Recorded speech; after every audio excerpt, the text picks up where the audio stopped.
وعلیکم السلام ورحمت الله وبرکاته. یو ورور پوښتنه کړې ده چې کله په اذان کې یا دغسې د محمد رسول الله صلی الله علیه وسلم نوم سړی واوري نو هغه غټې ګوتې داسې غټه ګوته او د مسبحه ګوته ونیسي او دلته یې په سترګو باندې کیږدي، بیا چې اشهد ان محمد رسول الله خلاص بیا هغه مچو کي. دا دوی وی څنګه ده؟ نو محترم وروره علامه ابن العابدین الشامی رد المحتار کې تقریبا د استحباب خبره کړې، خو دا هغه مسئله د وروره چې په یوه زمانه کې په دې مسئله ډیر جنجال سوی ده. علامه عبدالحی لکنوي رحمه الله په سعایې کې 2م جلد کې په دې مسئله باندې یو پراخ تحقیق کړی ده. دی وایي چې د اقامت په وخت کې چې د رسول الله نوم ذکر سي یا غیر له اقامت نه، نو الته هیڅ حدیث په دې باندې راغلی نه ده، دا بدعت ته ناروا ده، هیڅ اصل نه لري. یو د اذان په مسئله کې چې په اذان کې د رسول الله سلام نوم راسي نو الته احادیث ته ده، هغه احادیث ضعیف دي، یو حدیث هم په دې باب کې صحیح نه ده. نو دی وایي کچیرې چا لازم بل خو په اذان کې کوي، نور ځایونو کې نه. کچیرته یو چا په اذان وخت کې د رسول الله سلام نوم یاد سو بیا هم دا کار کو، نو که چا کو پروا نه کوي او که چا نه کو، که چا کوم رد مپې باندې کوي، که چا نه کوم رد مپې باندې کوي. داسې عقیده مه لرئ چې دا ضرور او واجب و ضرور مسئله ده.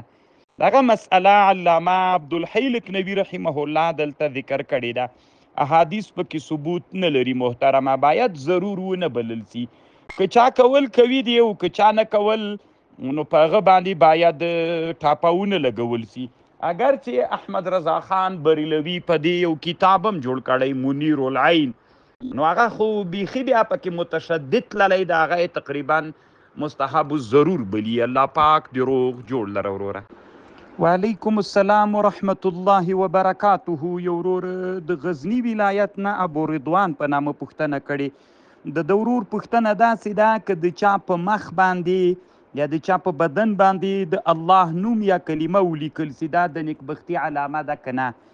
نو محترمه چې دا د دې سړي په حق کې د نیکبختي علامه ده که نه، نو دا کتابونو کې نسته ده، خو دغه لیکل چې دي دا د اسلام د دین لپاره د معجزې په شکل باندې استعمالیږي، د اسلام د دین د حقانیت لپاره. علامه محمد بن یوسف الصالحی الشامی سبل الهدى والرشاد فی سیر خیر العباد کې لیکلی دي. په دې یو بحث کړی ده چې دغسې لیکل په ډیرو شیانو باندې سي.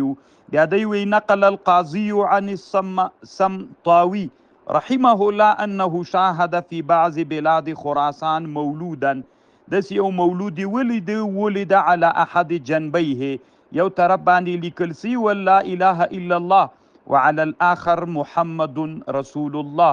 نو دا یو قسم دوی د معجزې په شکل باندې استعمالوي چې د الله او د رسول نوم په پخوانیو تیږو یا په داسې شیانو لیکل سوي. دا د اسلام د دین لپاره یو قسم د او دغه سړي په حق کې چې د په بدن باندې لیکل سوی ده یا د کورنۍ ته، نو دا خو د دوی نیکبختي نه ده. دغومره اندازه به نیکبختي وي چې د الله عز وجل له طرف نه دوی ته یو پیغام ده چې باید د الله دین ته په ټوله معنا باندې تسلیم سي. الله پاک دې روغ جوړ لره وروره. وعلیکم السلام ورحمت الله وبرکاته. یو ورور عبدالرازق په نامه د پاکستان نه پوښتنه کړې. دغه ورور وایي چې ماته داسې یو کتاب راوښیه چې زه یې مطالعه وکړم او تقریر هم ترنه وکړلی سمه. نو محترم وروره، نو زه څه پوهېږم چې ته د کمې اندازې طالب یې، ځکه دما خپله ممارست له عربي سره ده او شاګردانو ته هم توصیه د عربي مطالعې کومه. نو که په احیاء العلوم باندې پوهېږې، ډېر ښه کتاب د محترمه احیاء العلوم د امام غزالی رحمه الله. او یو بل کتاب دا د طالبانو دپاره یې مطالعه ډېره ښه ده، نزهة المجالس نومیږي، تقریر هم ترنه کېږي او ډېرې ښې قصې هم پکې دي، بعضې نورې جالبې فواید هم ډېرې پکې شته ده او د طالب دپاره داسې جالب کتاب ده او د سړي مطالعه هم پکې روانېږي. الله پاک دې روغ جوړ لره. علیکم سلام. یو ورور پوښتنه کړې ده د عشر په اړه باندې. اجاره کې محترمه یو اجاره ده، یو دیقانی ده، نو دواړه فرق لري. هغه ملګري تحقیق در لیږلی د وروره، هغه د سره واوره چې عشر په چا باندې د الله پاک دې روغ